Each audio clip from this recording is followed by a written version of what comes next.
राम राम भाई सरन है। मैं मोहित शर्मा लेकर आया हूँ मैथमेटिकल फिजिक्स की एक और न्यू वीडियो। लास्ट वीडियो में हमने लैप्लास ट्रांसफॉर्मेशन कवर किया था। आज हम एक न्यू चैप्टर स्टार्ट करने जा रहे हैं जिसका नाम है फोरियर सीरीज। तो देखो भाई, हम देखते हैं कि फोरियर सीरीज क्या होता है और फिर हम पढ़ेंगे कि कोफिशिएंट ऑफ फोरियर सीरीज क्या होते हैं। तो स्टार्ट करते हैं।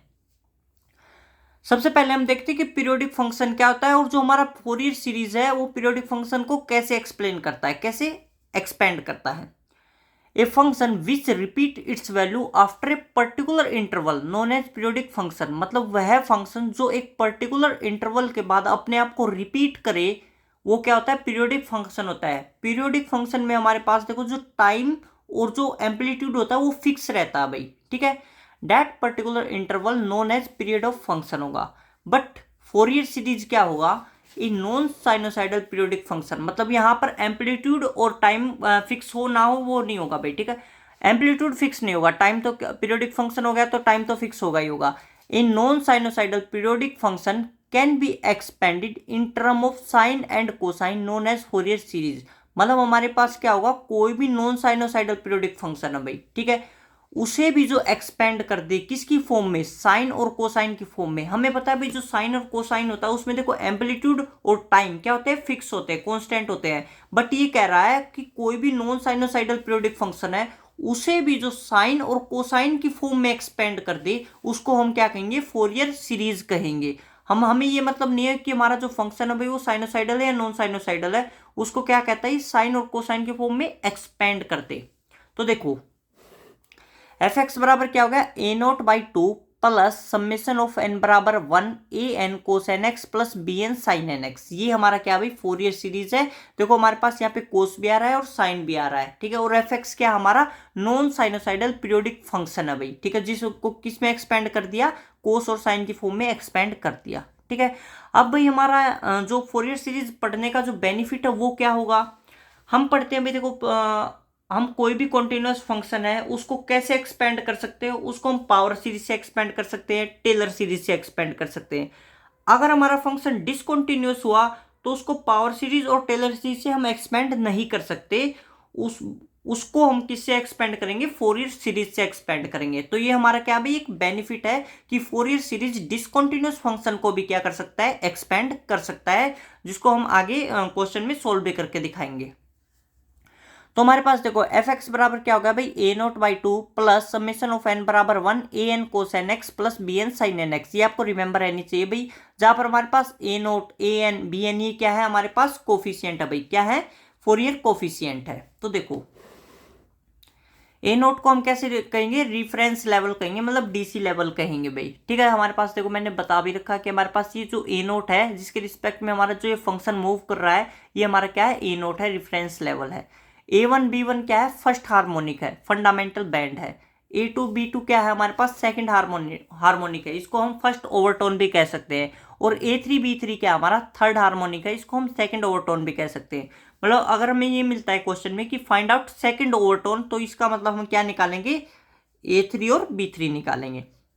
अगर हमें मिलता है कि फर्स्ट ओवरटोन या सेकंड हार्मोनिक निकालो तो क्या निकालेंगे, A2 B2 निकालेंगे, ठीक है। Now we find out A note A N और बी एन, ठीक है। हमारे सबसे मेन जो इंपॉर्टेंट है वो यही होते हैं भाई, हमारे पास ए नोट निकालो, ए एन निकालो, बी एन निकालो। कई बार तो क्या होता है डायरेक्ट क्वेश्चन पूछ लिया जाता है कि हमारे पास कोई भी फंक्शन दे देंगे और कहेंगे इसके लिए हम ए एन निकालो या बी एन निकालो, ठीक है। ये हमारे पास डायरेक्ट क्वेश्चन ऐसे बन जाते हैं। तो देखो भाई सबसे पहले हम क्या निकालते हैं, ए नोट निकालते हैं, ठीक है।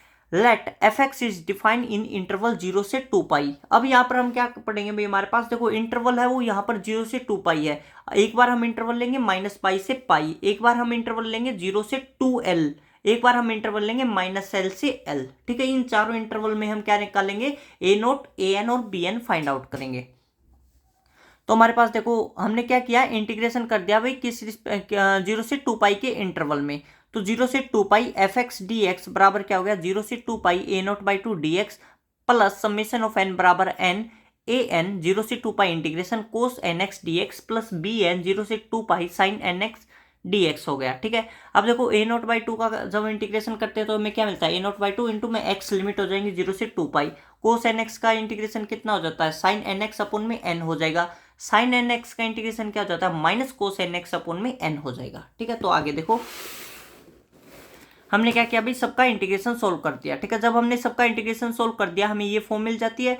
यहाँ पे लिमिट क्या 0 से 2 पाई है, तो हम क्या करेंगे, लिमिट पुट करते हैं तो हमें क्या मिलता है, a0/2 लिमिट पुट करेंगे तो यहाँ पे आ जाएगा 2 pi plus summation of n बराबर है 1। ठीक है, यहाँ पे देखो n बराबर 1 से स्टार्ट हो रहा है। n बराबर 1 से स्टार्ट क्यों हो रहा है, क्योंकि a0 तो हम अलग कर चुके हो। ठीक है, अब n बराबर 1 से पुट करेंगे तो हमें a1 b1 a2 b2 ऐसे मिलता चलेगा। तो समेशन ये ध्यान रखना है n बराबर 1 से स्टार्ट होता है। ठीक है, तो n बराबर 1 an, यहाँ पे जब हम लिमिट पुट करते हैं तो हमें क्या मिलता है भाई, 0 ही मिलेगा, क्योंकि साइन 2 पाई की फॉर्म में जितना भी आएगा 0 ही आता है, साइन 0 भी 0 होता है। तो upper limit minus lower limit हमें 0 ही मिलेगा, माइनस बी एन अपॉन में n हो जाएगा। जब हम यहाँ पे लिमिट पुट करते हैं तो कोस 2n पाई कितना होता है, -1 की पावर n होता है। n यहाँ पे हमारे पास क्या है, अगर देखो कोस 2n पाई है, 2n पाई है तो हमारे पास सीधी सी बात है भाई इवन हो गया। कोस पाई की वैल्यू कितनी होती है, -1 होती है। कोस 2 पाई की वैल्यू कितनी है, +1 होती है।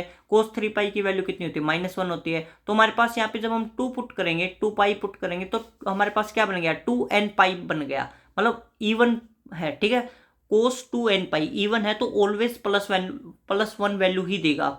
और कोस 0 क्या हो गया हमारे पास, वो भी 1 होता है, तो 1 - 1 हो जाएगा। तो हमारे पास देखो यहाँ पे क्या मिल गया, a0/2 2 पाई, यहाँ पे ये भी 0 हो गया, ये भी 0 हो गया, तो हमें क्या मिल गई, यहाँ पे a0 की वैल्यू मिल गई। a0 की वैल्यू क्या आ गई, 1/पाई 0 से 2 पाई fx dx। ठीक है, ये आपको रिमेंबर रहना चाहिए कि a0 क्या होता है हमारा, 1/पाई 0 से 2 पाई fx dx होता है। ठीक है, फिर हम फाइंड आउट करते हैं भाई ए एन। ठीक है, ए एन कैसे फाइंड आउट करेंगे, हमारे पास फोरियर सीरीज क्या थी, एफ एक्स बराबर था a0/2 plus summation of n बराबर 1 B N cos N x plus B N sine N x. ठीक है, तो हमें क्या फाइंड आउट करना है, ए एन फाइंड आउट करना है। ठीक है, ए एन फाइंड आउट करेंगे तो हमें क्या, किससे मल्टीप्लाई करेंगे, multiply by cos M X and integration both side with limits 0 से 2 पाई। हम क्या करते हैं, both side cos M X से मल्टीप्लाई कर देते हैं और इंटीग्रेशन कर देंगे 0 से 2 पाई। ठीक है, इससे हमें क्या मिलेगा, ए एन मिल जाएगा और सब कुछ हमें 0 ही मिलेगा। तो देखो 0 से 2 pi f x cos M x D x है, हमने क्या किया, a/2 0 से 2 पाई कोस एम एक्स डी एक्स,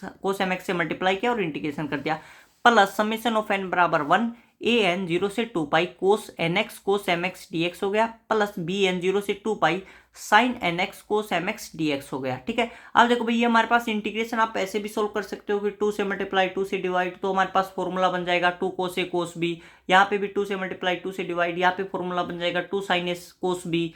ठीक है, तो जो आप इसको सोल्व करेंगे तो इंटीग्रेशन सिंपल हो जाएगा, या आप ऐसे भी सोल्व कर सकते हो भाई। ठीक है, आप क्या कर सकते हो, डायरेक्ट ये पुट करके और कह दो कि हमारे पास इंटीग्रेशन ये होता है, ये हमारे पास डायरेक्ट हो गया, मतलब 0 से 2 pi cos N x cos M x D X कितना होता है, pi of Kronecker delta M N. ठीक है, डेल्टा एम एन लिखते हैं। ठीक है, 0 से 2 pi sine N x sine m x D x क्या होता है, pi of delta M N होता है, और 0 से 2 pi sine N x cos M x D x always क्या होता है, 0 होता है। ये अगर हमारा जो डेल्टा एम एन क्या है, क्रॉनिकल डेल्टा है। क्रॉनिकल डेल्टा क्या होता है, अगर m बराबर n हुआ तो डेल्टा एम एन की वैल्यू 1 होती है, अगर m बराबर n के नहीं हुआ तो डेल्टा एम एन की वैल्यू क्या होगी, 0 होगी। मतलब अगर हमारा m बराबर n हुआ तो यहाँ पे क्या बन जाएगा, m बराबर n के ऊपर कोस स्क्वायर एन एक्स हो जाएगा, cos square N X limit क्या 0 से 2 पाई, तो ऑलवेज पाई वैल्यू देगा। ठीक है, और यहाँ पर भी सिंपली भाई m बराबर n की हुआ मतलब साइन स्क्वायर एन एक्स हो गया, तो 0 से 2 pi sine square N x D x always pi value देगा। और यहाँ पर अगर साइन एन एक्स और कोस एम एक्स है तो ऑलवेज ये 0 ही होगा। ठीक है, तो हमारे पास ये रिमेंबर रखना भाई, ये क्या होता है, pi of delta M N होता है, pi of delta M N होता है। तो अगर m बराबर n के होगा तो हमारा आंसर पाई जो क्रॉनिकल डेल्टा वो 1 हो जाएगा, अगर m बराबर n के नहीं हुआ तो क्रॉनिकल डेल्टा क्या हो जाता है, 0 हो जाता है। ठीक है, तो हमारे पास आगे देखो भाई, यहाँ पे हमने भाई इसको सोल्व करते हैं तो हमारे पास देखो, ये तो हमारे पास जो बी एन का कोफिशिएंट था वो क्या था, कोस और साइन की फॉर्म में था। ठीक है, तो हमारे पास उसका इंटीग्रेशन तो सिंपली 0 हो गया। यहाँ पर दोनों कोस की फॉर्म में तो हमारे पास इसका इंटीग्रेशन क्या आ गया, a n pi of delta M n आ गया। ठीक है, डेल्टा एम एन क्या है, क्रॉनिकल डेल्टा है। तो हमारे पास देखो भाई, और यहाँ पर हमारे पास क्या था, कोस एम एक्स था, कोस एम एक्स का इंटीग्रेशन क्या हो गया, साइन एम एक्स अपन में एम हो गया, लिमिट होगी 0 से 2 पाई। और हमारे पास देखो भाई साइन पाई 2 पाई 3 पाई 4 पाई जो भी होते हैं वो सारे 0 ही होते हैं, और हमारे पास साइन 0 भी 0 होता है, तो यही तो हमारा 0 ही हो गया। Plus n summation of n बराबर 1 a n pi delta M n हो गया। ठीक है, अब देखो भाई हमारा अगर m बराबर n हुआ तो डेल्टा एम एन क्या वैल्यू देगा 1 देगा, और m बराबर n के नहीं हुआ तो डेल्टा एम एन क्या वैल्यू देगा 0 देगा। तो हम मान लेते हैं कि m बराबर क्या है n के है। ठीक है, m बराबर एम एन n के होगा तो डेल्टा एम एन क्या हो गया 1 हो गया, तो हमने 1 पुट कर दिया। अब यहाँ पर देखो 0 से 2 पाई एफ एक्स, यहाँ पर m बराबर n के तो क्या आ जाएगा कोस एन एक्स डी एक्स हो जाएगा, बराबर हमारे पास क्या हो जाएगा ए एन, यहाँ पर क्या आ गया पाई आ गया। ठीक है, आ गया ए एन पाई हो गया। अब देखो भाई हमारे पास यहाँ पे हमने समेशन को भी हटा दिया। समेशन को क्यों हटा दिया, क्योंकि हमारे पास यहाँ पे सिर्फ एक ही वैल्यू ऐसी होगी जहां पर m बराबर क्या होगा n होगा। ठीक है, तो हमारे पास यहाँ पे क्या हो जाएगा ए एन पाई बच गया, क्योंकि सिर्फ हमारे पास एक ही वैल्यू ऐसी होगी जहां पर हमारा n क्या होता है m के बराबर होता है, तो ए एन पाई हो गया। तो यहाँ पे हमारे पास ए एन की वैल्यू निकाल लेंगे। ए एन क्या हो जाएगा 1 बाई पाई 0 से 2 pi f x cos N x D x हो गया। ठीक है, तो ये भी आपको याद रखना है। ए नोट क्या था 1 बाई पाई इंटीग्रेशन ऑफ 0 से 2 pi f x D x था। ए एन क्या आ गया 1 बाई पाई इंटीग्रेशन ऑफ 0 से 2 pi f x cos N x D x आ गया। अब हम फाइंड आउट करते हैं बी एन। जैसे हमने क्या किया भाई वहां पर कोस एम एक्स से मल्टीप्लाई किया, यहाँ पर अब क्या करेंगे हम साइन एम एक्स से मल्टीप्लाई करेंगे और इंटीग्रेशन कर देंगे 0 से 2 पाई। तो सेम जो हमने ऊपर प्रोसेस किया वही रहेगा। हमें बी एन की वैल्यू क्या मिल जाएगी 1 बाई पाई 0 से 2 pi f x sine N x D x. ठीक है, ये मिल जाएगी। ए एन में हमारे पास कोस एन एक्स आता है और बी एन में हमारे पास क्या होता है साइन एन एक्स होता है। और फोरियर सीरीज में भी यही होता है, जो ए एन का कोफिशिएंट होता है वो कोस एम एक्स होता है या एन एक्स कह लो, और बी एन का जो कोफिशिएंट होता है वो साइन एन एक्स होता है। ठीक है, तो देखो भाई अब मैंने ये जो नोट लिख रखा है इस नोट में मैंने बता रखा है कि हम फोरियर सीरीज का क्यों यूज करते हैं, हमें क्यों फोरियर सीरीज का यूज करना पड़ा। If a function is continuous and derivable, अगर हमारा जो फंक्शन वो कॉन्टिन्यूस और डेरिवेबल है then it can be expanded using power series and Taylor series. हम उसको पावर सीरीज और टेलर सीरीज की हेल्प से एक्सपेंड कर सकते हैं, but power series and Taylor series can not expand piece wise continuous function. मतलब हमारे पास कॉन्टिन्यूस फंक्शन तो है लेकिन पीस वाइज है, मतलब क्या है डिसकॉन्टिन्यूस हो जाते हैं। जैसे हमारे पास क्या है ये फंक्शन यहाँ से स्टार्ट हुआ यहाँ तक तो कॉन्टिन्यूस रहा, ठीक है, बाद में क्या हो गया तो ब्रेक हो गया और फिर यहाँ से स्टार्ट ऐसे हो गया। ठीक है, अब ये कॉन्टिन्यूस है। ठीक है, स्टार्टिंग में ये कॉन्टिन्यूस था, फिर यहाँ पे ब्रेक होकर यहाँ से स्टार्ट हो गया, अब ये कॉन्टिन्यूस है। तो पीस वाइज कॉन्टिन्यूस है, मतलब एक फंक्शन ऐसे चला फिर ये कट हो गया, फिर कहीं और से स्टार्ट हो गया, फिर वो थोड़ी देर तक कॉन्टिन्यूस रहा, फिर वो कट हो गया, फिर कहीं और से स्टार्ट हो गया। तो पीस वाइज कॉन्टिन्यूस फंक्शन है, मतलब बीच बीच में डिसकॉन्टिन्यूटी आ रही है। तो बीच बीच में जहाँ पर डिसकॉन्टिन्यूटी आती है उन फंक्शन को पावर सीरीज और टेलर सीरीज से एक्सपेंड नहीं कर सकते। तो but using Fourier series we can expand piece wise continuous function also. But Fourier series के हेल्प से जो हमारे पास पीस वाइज कॉन्टिन्यूस फंक्शन है उनको भी हम एक्सपेंड कर सकते हैं। तो इसलिए हमें क्या करना पड़ा भी फोरियर सीरीज की हेल्प लेनी पड़ी। ठीक है, अब हम देखते हैं भी कि हमारा जो फंक्शन है, अब देखो भाई वैसे तो लाखों फंक्शन होते हैं, ठीक है, कोई भी फंक्शन हो सकता है, सबको तो फोरियर सीरीज एक्सपेंड नहीं कर सकता ना। तो हमने कुछ कंडीशन बना दी कि अगर हमारा जो फंक्शन है वो इन कंडीशन को फॉलो करेगा तो ही हम फोरियर सीरीज उसको एक्सपेंड कर पाएगा। अगर इन कंडीशन को फॉलो नहीं कर पाएगा तो फोरियर सीरीज उस फंक्शन को एक्सपेंड नहीं करेगा। तो वो कंडीशन देखो भाई क्या क्या होती हैं। If function f x define in interval a से बी, इंटरवल कोई भी है उसमें फंक्शन है हमारा, then it can expanded in Fourier series if, अगर ये कंडीशन फॉलो करेगा तो ही एफ एक्स सिंगल वैल्यू। सबसे पहले क्या है एफ एक्स सिंगल वैल्यू होना चाहिए भाई, एक पॉइंट पर एक ही वैल्यू होनी चाहिए। इट इज बाउंडेड होना चाहिए। Number of discontinuities should be finite, मतलब डिसकॉन्टिन्यूटी होगा चल जाएगा लेकिन वो फाइनाइट होनी चाहिए भाई, इनफाइनाइट नहीं होनी चाहिए कि हमारे पास इनफाइनाइट नंबर ऑफ डिसकॉन्टिन्यूटी है, वो नहीं चलेगा। डिसकॉन्टिन्यूटीज है वो फाइनाइट होनी चाहिए। और फोर्थ क्या है there should be at least one extrema in interval, मतलब एक एक्सट्रीमा तो होना ही चाहिए, मतलब मिनिमा मैक्सिमा होना ही चाहिए इंटरवल ए बी के अंदर। ठीक है, फिर हमारे पास देखो we know Fourier series piece wise continuous function को भी एक्सपेंड कर देता है, बट जो नंबर ऑफ डिसकॉन्टिन्यूटीज है वो क्या होनी चाहिए फाइनाइट होनी चाहिए। ये रिमेंबर रहो भाई, ठीक है, कि हमारे पास जो डिसकॉन्टिन्यूटीज है वो क्या होनी चाहिए फाइनाइट होनी चाहिए। अब हम फाइंड आउट करते हैं भी फोरियर कोफिशिएंट। फोरियर कोफिशिएंट मैंने स्टार्टिंग में बताया था भी कि हमारे पास हम इंटरवल पढ़ते हैं 0 से 2 पाई, माइनस पाई से पाई, 0 से 2l, माइनस l से l। तो हमारे पास इन चारों इंटरवल में फोरियर कोफिशिएंट क्या होंगे, मतलब a नोट, an और bn क्या होगा। तो स्टार्टिंग में हम सोल्व करते हैं 0 से 2 पाई इंटरवल के लिए। तो देखो if f x is defined in interval 0 से 2 पाई देन हमारे पास फोरियर सीरीज क्या होगी, एफ एक्स बराबर होगा a nought by 2 plus summation of n बराबर 1 a n cos N x plus B N sine N x. ठीक है, तो अभी हम फाइंड आउट करके आए थे भाई 0 से 2 पाई इंटरवल के लिए हमने ए नॉट भी फाइंड आउट किया, ए एन भी और बी एन भी। तो क्या क्या आया था, ए नॉट आया था 1 बाई पाई इंटीग्रेशन ऑफ 0 से 2 pi f x D x, a n क्या आया था हमारे पास 1 बाई पाई 0 से 2 pi integration f x cos N x D x, और बी एन क्या आया था हमारे पास 1 बाई पाई 0 से 2 pi f x sine N x D x. अब हम नेक्स्ट क्या पढ़ेंगे भाई, इंटरवल लेंगे माइनस पाई से प्लस पाई तक। तो देखिए